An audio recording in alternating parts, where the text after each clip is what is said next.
welcome to Four Seas One Family, where expats, immigrants, and migrants can share and learn about life experiences abroad. I'm your host, James Thomas, coming to you from Taipei, Taiwan, and I'm so glad to have you traveling along with me on this journey, and welcome to the show.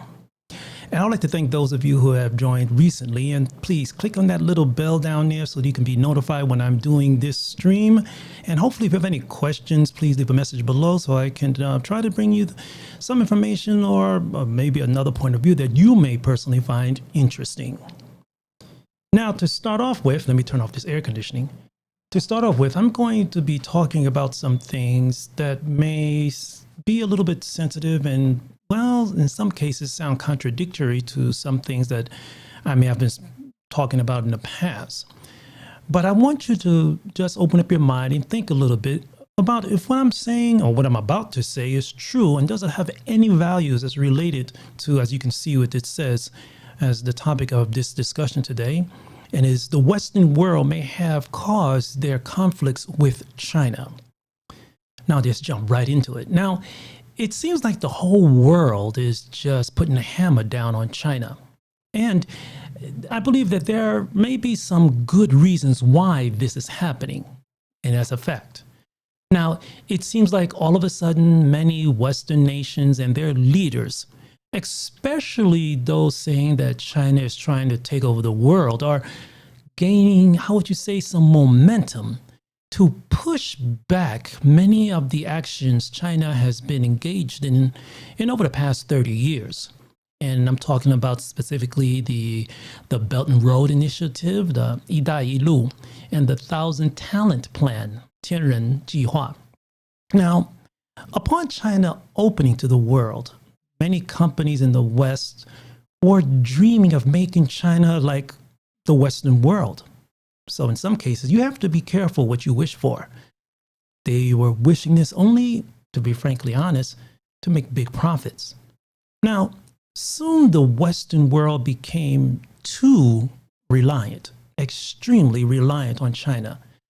And this was because of its low costs and vast labor force. You see, Chinese workers were working crazy long hours. And there were no labor unions to take care of the Chinese workers' health, no special medical care system, at least not at the advanced level that's known like in the West. And most importantly, China was willing to endanger its environment and its population for financial gain. Now, let me be clear that a lot of nations do this when they are trying to raise up their economic, financial status, I should say, of their nation. And this is nothing new. America did this when they were receiving a large influx of European immigrants and was forcing them to live in ghettos and very squalid conditions that were just terrible. Many got sick. Many scrupulous marketers and so-called entrepreneurs were selling products to them that were just laced with poison. Now, companies from the West, well, they abandoned their own country's citizens to move their manufacturing to China and other nations, of course, to save on costs and avoid influences from trade and worker unions, and just to increase their return on investment. So the truth is, in most situations, China didn't take jobs from the West. The honest truth is, it was simply handed to them on a golden platter. That's right. It's all about return on investment. Money matters. And because trade and worker unions were just a big thorn in the sides of many international companies with investments in Western countries. And maybe the honest truth also we can add is that many American many American workers became quite complacent of their status, where other nations were wishing that they could obtain the pride or the wealth that America had at a certain time. Now, before we move on, let's take a moment to look back in time and analyze why Western nations with deep European roots are now complaining about China. And at some point, they themselves may be partly responsible, at least for some of the actions China is currently planning and implementing all over the world. Now, many European nations, as well as Japan, well, they literally carved up China to not only get a foothold in China, but to carve up and take away their natural resources.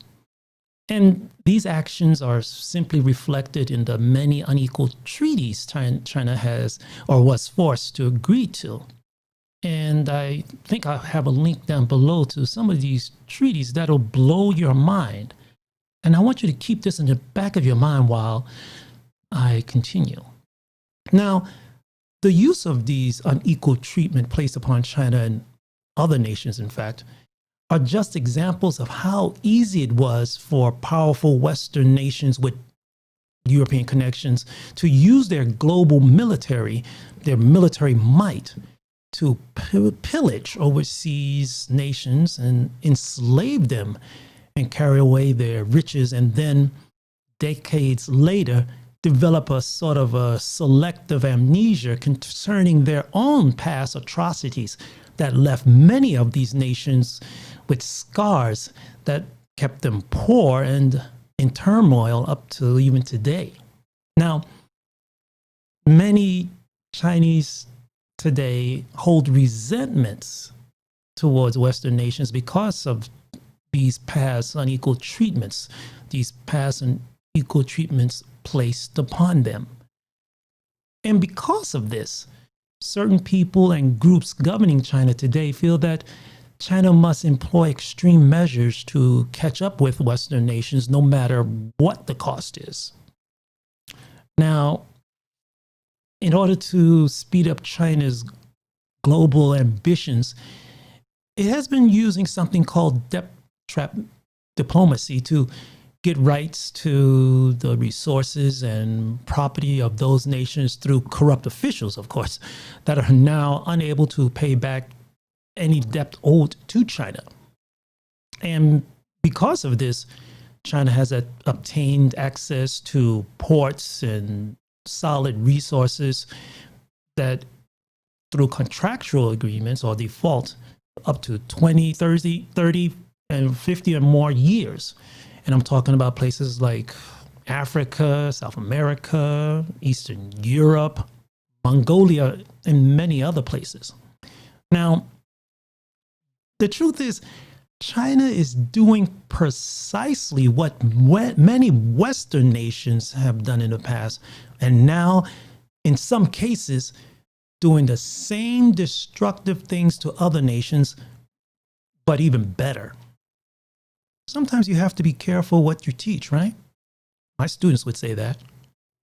Today, luckily, many nations that found themselves in the gaps of China's debt trap mechanism are now awakening from their addiction to Chinese money and are fighting desperately to break their China money habit and become more reliant on trusted partners or just themselves. So my point is today was to try to take a peek into some events that may have led to China's current global ambitions, no matter how aggressive they may seem to be or threatening. The West is now seeing China as its main threat to its own existence. Now, Western nations with European connections must admit that they themselves may be the impetus for actions China is taking today. Now, I have to agree that China's actions today in some nations have been just terribly destructive. And the actions Western nations with European connections used to conquer and subjugate other nations in the past are just as deadly. So China's just doing what they learned. Now, It has always been easy to blame others for bad situations we are seeing today. And this is something that I think many Western nations, and I keep stressing those with European connections, need to stop and think about. Let them also look at their past actions.